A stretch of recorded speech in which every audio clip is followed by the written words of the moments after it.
It's our turn, episode number 43, Children's Games. In this episode, I chat with Lea Culliton, who is President of Haba USA, about gaming with children. This is the Dice Tower Network, adding games to your wish list since 2005. Hosting for this episode is generously provided by our fantastic patrons on patreon.com. As a thank you to our patrons, we post extra exclusive content just for them. If you'd like to help us out by pledging $1 per month or more, please visit patreon.com/OurTurnPodcast. Every dollar helps to keep this show going strong. Hi, this is Cathy. Welcome back to Our Turn Women on Gaming. I usually will tell you what I've been playing in this part of the episode. If you've been following me on Twitter at all, you know I've been playing the moving game. It's an oldie, but I cannot say it's a goodie. Mark and I were moving from an 1,800 square foot house with 4 bedrooms to an 1,100 square foot apartment with 3 bedrooms. We joked that we were using the downsizing module on the crosstown map. I had some interesting conversations on Twitter where it was suggested that we use the yard sale strategy. I said that the last time we moved, we used the fan variant called flea market to aid with downsizing. This time we gave a lot of stuff to charity and took a lot of stuff to the dump. It's really amazing how much stuff you can accumulate when you have the space to hold it. Our friends Dave, Dwayne, Yuriko, and Charlotte came over to help us pack. That was a big help. We hired some guys to come help us load and unload the truck. Mark recently had heart surgery, so he handled the administrative side of moving, but was not able to help with the physical side very much. Mark and I have both been on disability for the last several months. While that's given us a lot of time to play games, it does mean that we've been eating into our savings, and money has been very tight at a time when we absolutely had to move. We could no longer afford our old place and needed to live within our suddenly diminished means. I want to send a special thank you out to Tom Vassell and the Jack Vassell Memorial Fund for helping us to make this move a reality. If you listen to the Dice Tower podcast at all, you've heard them talk about the Jack Vassell Memorial Fund. They say that if you're a member of the gaming community and your game is upside down, they can help. Well, I'm here to tell you they mean what they say. Mark and I were really stressing about how to pay for this move. We couldn't stay where we were, and we couldn't afford to move. So we applied for help, and the Jack Vassell Memorial Fund came through for us. We were able to get enough money in a grant from them to help us move. We had to apply and prove our need, but they came through. If you're in a position to donate to that fund now or in the future, I'm here to tell you it's a worthwhile organization, and it's going to be at the top of our charitable donations once we get back on our feet. Because of this move, this episode isn't going to be as long as you've come to expect from us, but I do have an excellent discussion with Lea Culliton, who is the president of Haba USA. Haba is a publisher of wonderful games for young children. I've mentioned before that I bought a game for my youngest niece last year called Hannah Honeybee. It has a nifty mechanism using the box and has big chunky wooden pieces that are perfect for little hands. This was a neat interview for me to conduct, so let's get right to it.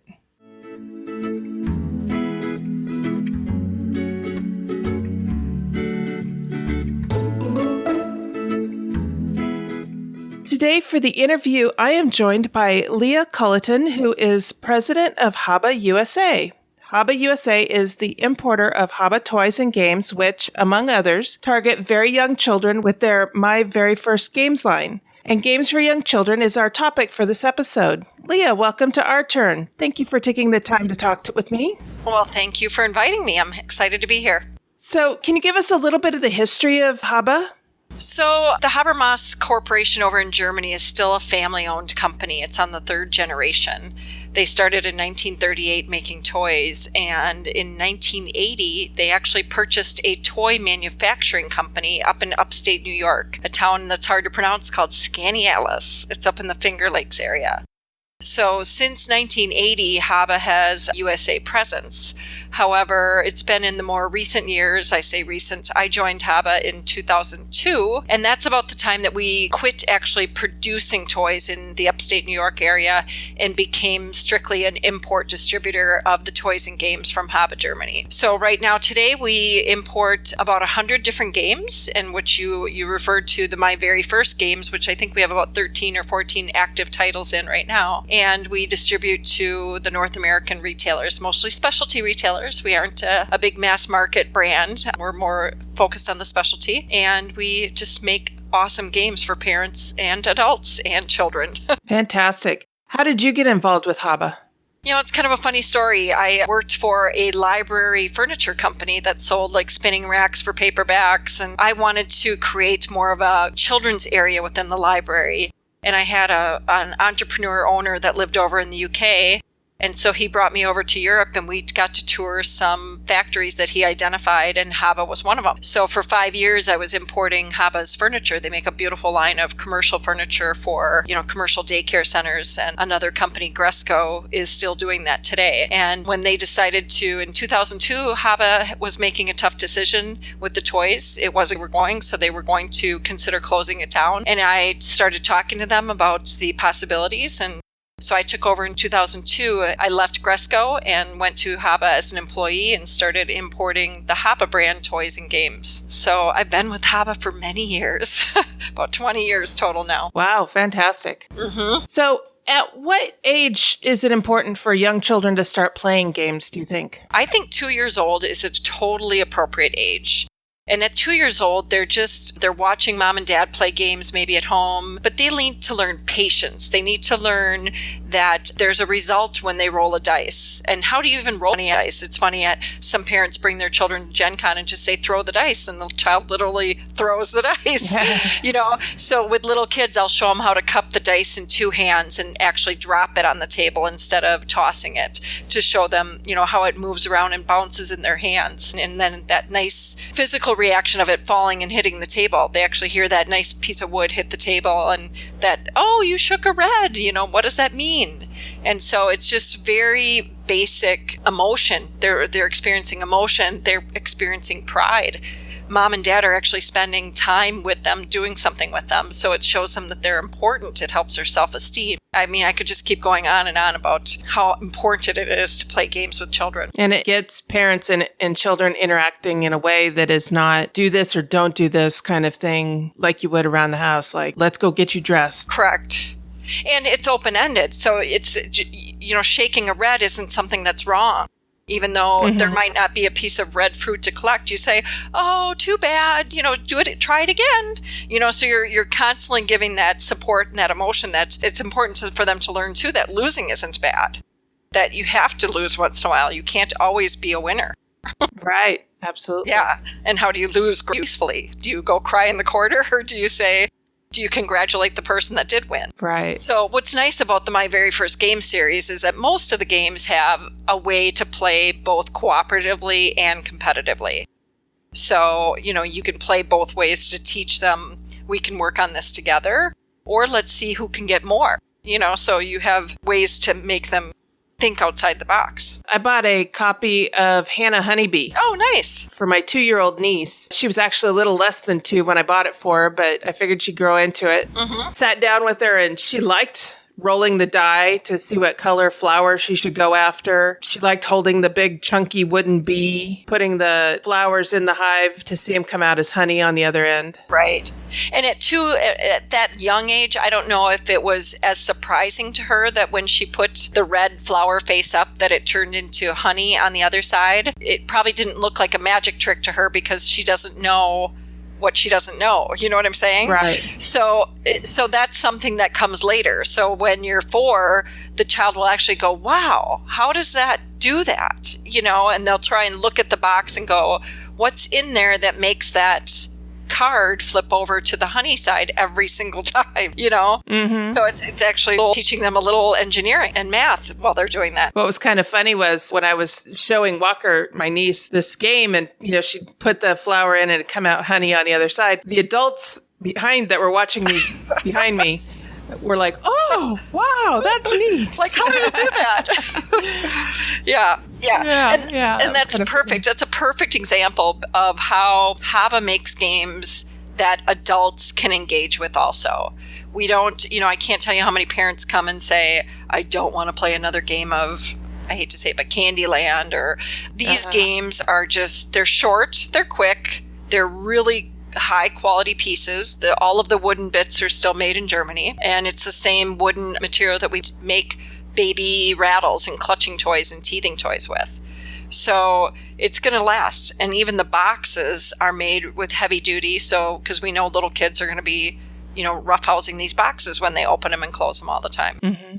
Yeah, and I've seen some of the pieces for like Animal Upon Animal and Hannah Honeybee and some of the others, and they're nice, big, chunky wooden pieces that are just the right size for little hands, but not the right size for little mouths. Exactly. I love that. Yeah, they're all tested. And there's not a lot of games out there for 2-year-olds that have all of these, heavy, chunky pieces for them not to, especially in wood. You might be able to find some plastic toys and things where you push a button and it does it for you. But this is really creative for them. And they can use the pieces to play imagination games as well. Exactly. I think you and I were talking before the show about my first recommendation for any toddler is my very first game's My First Orchard. Mm-hmm. And that's a game that has different colored fruit. There's red apples, there's green apples, there's yellow pears, and then the blue, we still let the child decide whether she wants to call it a plum or a blueberry. But, it's great because the kids take ownership of even setting up the game. There's 4 orchard cards, which are heavy-duty cardstock with a color of a basket on them. And so that you say to the child, where do you think the green apples go? And they look at the 4 cards that have a specific color on it, red, yellow, green, or blue, and you help them identify that the green goes on the green. Well, then once that clicks for them, then they say, they push you away and they want to set it up because this is their game that they want to invite you to play with them. There's one story I have to share. I was at Gen Con one year and a family had come up with a 3-year-old, a mom and dad who are evidently very big gamers. They love to game. And she was 3 years old and they still could not get her to play a game. She just was not into it, didn't want to engage in anything that they'd ever shown her. So I recommended this My First Orchard and they took it and went back to went on their way. Well, the next day, this woman came running to the booth and hugged me and she told me the story that they got to the hotel room and their daughter, they showed the daughter the game and she opened it up and she actually told her mom and dad to stay away, like I just explained, and she built the whole game and they played it for hours that night. They said the little girl walked around with there's a little raven, a little wooden raven that you're playing against because you're trying to collect all the fruit into a basket before the raven walks down this puzzle path, the garden path to the orchard. So the whole idea is that you get to put all of the fruit into the basket so you can make a pie or whatever you want to make with it before that raven gets there. And they said she was running around the hotel room with the raven. He was chewing things, like you said, she was using her imagination and playing, and yet she was playing a game. So this mom was almost in tears. She was like, she couldn't believe that she had finally found a game and that her daughter engaged with this particular game so well. Oh, that's a wonderful story. Yeah. Wow. I love it. It kind of warms my heart. I get the hairs stick up on the back of my neck when I tell it. Yeah, that's an amazing experience. Yeah. I love watching my niece play. I got her some blocks too, and just watching her build things with those. But I do want to get her into games. I managed to get her big sister into games pretty early, but that wasn't until she was about 10 or so. So I have very little experience with getting, toddlers into games. So Right. And what's nice is that so if you have another niece that's 10, so there's that age difference between them. What's great about Haba Games is that there's ways that those two can play the same game, but you can make it more difficult for the older child. Oh, okay. So it becomes just as much fun and, challenging for both children to play, no matter the age gap. I have a couple examples that, we could talk about with that. And the other thing is that, like My First Orchard, you get these 16 big, beautiful, people have told me they just want to display them on their kitchen table in a fruit basket. They're just gorgeous pieces. So the children will play with those pieces in their grocery market when they're 5 or 6 years old. You're not just getting a game, but you're getting, it's almost like you said, a block set that they'll play with open-ended play with forever. Neat. So what kind of games do you have for families that have an age gap between their kids? There's one game that's called Clumsy Witch. It's got something that's called the Fex effect, which is a game that challenges the executive thinking functions in your brain. So it's a memory game you're trying to land on a space and decide what image is missing. Is it the banana peel? Is it the mushroom, or what is it? But in order to get to that space to look at the right card, if you're young, you roll one dice and you move the little witch one space and you look at the card that she's facing. She's a double-sided witch. So if you want to make it more difficult, you add a second dice. And now the first dice rolls a number and the second dice tells you, is the witch looking in front of her or behind her? Then you can add a third dice and it has, okay, not only is the witch now going 5 spaces, is she looking forward or backward? But then is she moving clockwise or counterclockwise? So the younger child could be rolling on his turn or her turn, the dice with just the numbers, and the older child has to roll 3 dice. So now on her turn, she has to decide, okay, in her mind, is it going counterclockwise, clockwise? Is it going now? But then when she ends up at that spot, is she looking forward or is she looking backward? And then there's even a 4th dice to make it even more complicated, because there's a second wooden figure called the Magician. And if you roll that 4th dice, you're moving him, but he does everything opposite of what the other dice say. So, yeah. So it's just a great game because, like I said, you can play with a 40-year-old, a 10-year-old, and a 6-year-old, and each can, on their turn, have to roll 1 dice, 2 dice, 3 dice, or all 4 dice. Pretty magical, huh? Yeah, that sounds amazing. It's called Clumsy Witch. What about as kids age? Is there like a progression of games that they should go through? Yeah, I think that naturally there's a progression. At first they're doing simple color identification and matching and honing on their memory skills. They learn the luck factor. Then they can start learning as they get older if they play a push your luck game, where do I want to stop rolling or do I want to just stay where I'm at? Do I want to keep going? I may lose everything I've earned so far.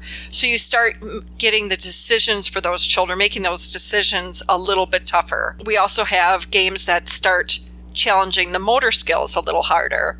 So we have a very popular series. If anybody knows Haba games, they've probably heard of Animal Upon Animal, which you referred to earlier. Mm-hmm. So we have, the first Animal Upon Animal we have my very first version of it with big chunky pigs and cows. And it's a collection of 3 different games in that box.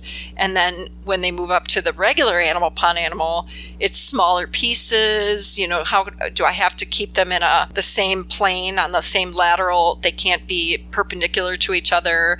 You can spin them, you can flip them, but they have to be laying on top of there in order to rest. So they have to be more patient. And are they playing offensively? Do they want to make it easier for them on their next turn, or do they want to play so it's harder for the next person? You gradually just keep adding more without even realizing it. You're adding more thinking to them in their process of playing a children's game. And that helps with cognitive development. Exactly. Mm-hmm. Spatial, cognitive development.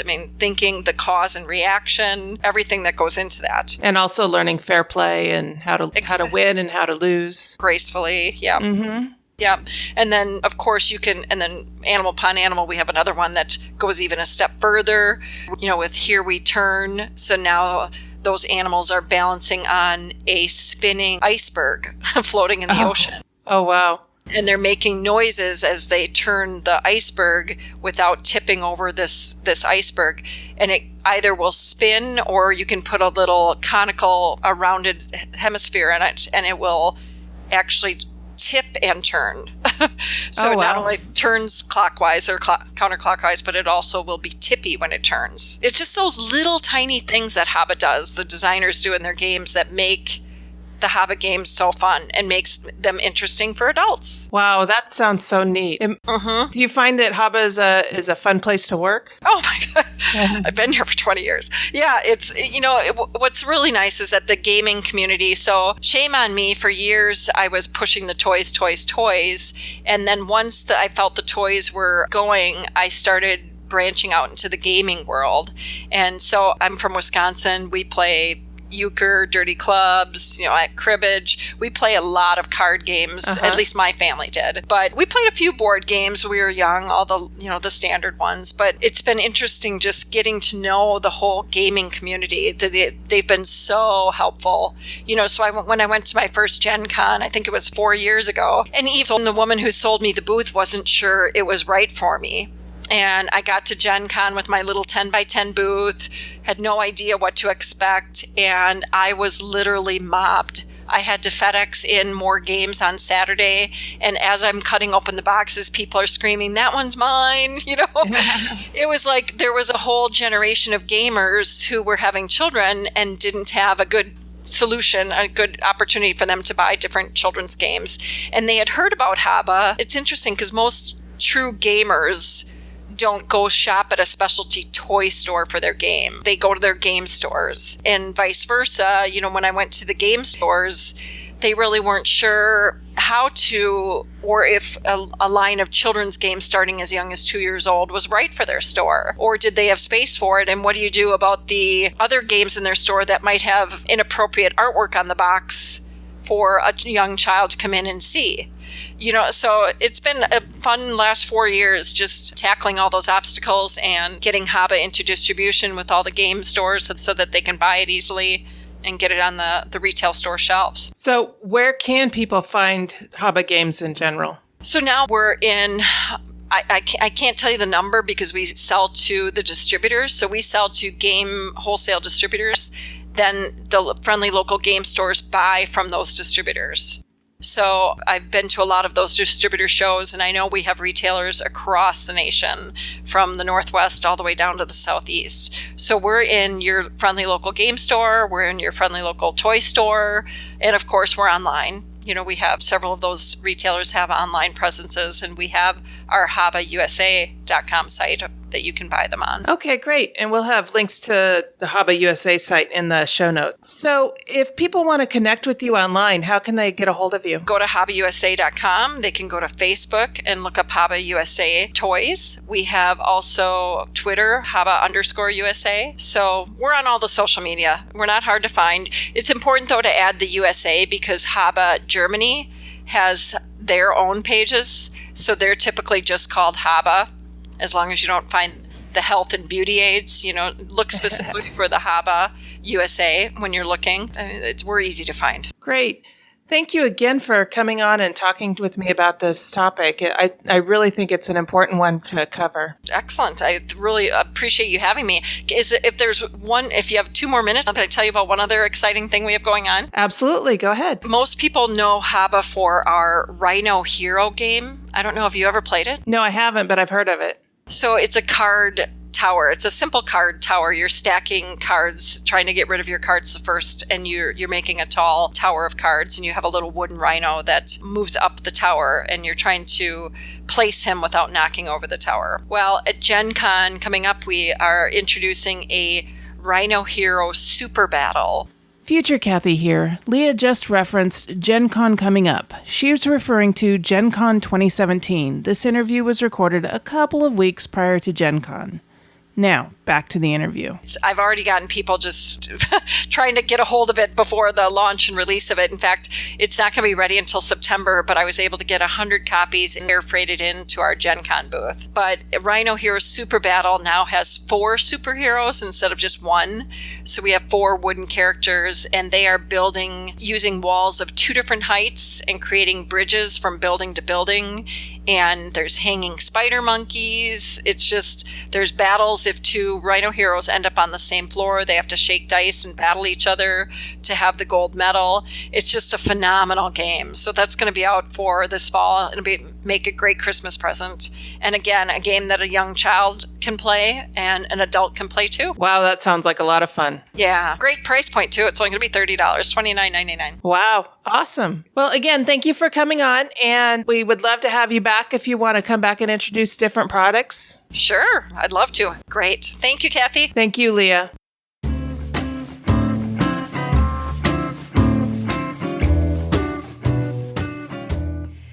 Hey everyone, this is Sarah. If you're curious on how you can support the show, here are some ideas. If you'd like to support us financially, you can support us through Patreon at www.patreon.com/OurTurnPodcast. We've switched from pay per episode to pay per month. We also have a donation button on the site for anyone wanting to do a one-time donation. We have a lot of plans to improve our audio and expand the content we provide, but we need help to do so. However, we totally understand that not everyone has the funds to support us. Thankfully, there are many non-monetary and important ways to help us. Tell a friend about the show. Really, one of the best ways to support us is to spread the word to people you know. Commenting on our posts, either on the website, Facebook, Twitter, or the Board Game Geek Guild, are very helpful for us to know what listeners think and want from our show. If you think of anyone you'd like us to interview, please let us know. We'd also appreciate any shares of our posts on social media. Take pics of you playing games and post them to any of our social media avenues. We'd love to know what you're playing and maybe take a look at playing those games too. Please call our voicemail number at 916-426-2873 and leave a message or a show intro or promo. For example, you could say, "This is Sarah and it's our turn," or "This is Sarah and you're listening to Our Turn Women on Gaming." Of course, replace Sarah with your name. So there's many ways to support us, and we'd appreciate any and all of them. Thanks for listening.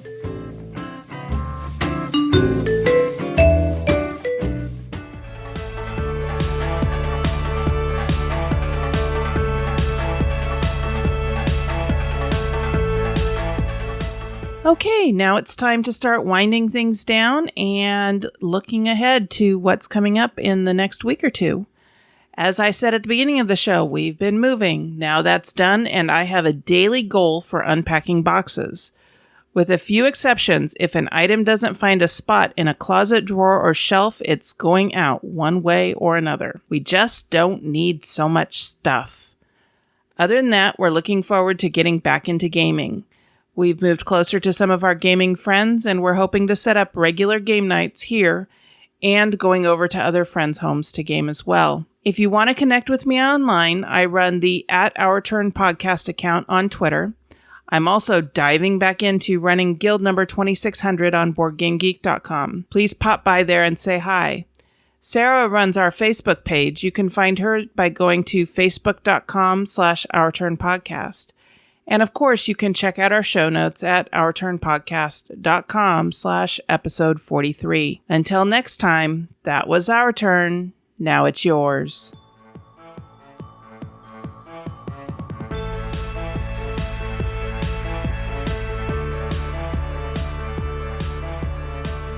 Thank you for listening. This episode was recorded on August 31st, 2017, and is written and produced by Cathy Ford and Sarah Reed with assistance from Lea Culliton and Mark Ford. Next time, Sarah and I will talk about our progress on our 2017 game challenges. We want and encourage your questions, comments, and feedback. Please call 916-426-2873 and leave us a short voicemail, or send an email to feedback@ourturnpodcast.com. Our theme music was composed by Adriana Crickle, and incidental music was provided by Ben Sound. Please check out our show notes to learn more about these talented composers. The material in this episode is copyrighted under Creative Commons Attribution Non-Commercial No Derivatives 4.0 International License. If you want to learn more about the games discussed in this episode, please visit our website at OurTurnPodcast.com/episode 43. You can find a list of the games along with the links to their listing on BoardGameGeek.com. We are proud members of the Dice Tower Network. You can find out about other shows in the network like Boards and Swords, the Push Your Luck podcast, or the Game Pit by going to DicetowerNetwork.com. Thank you for your support. If you like what you heard, please tell your friends about us.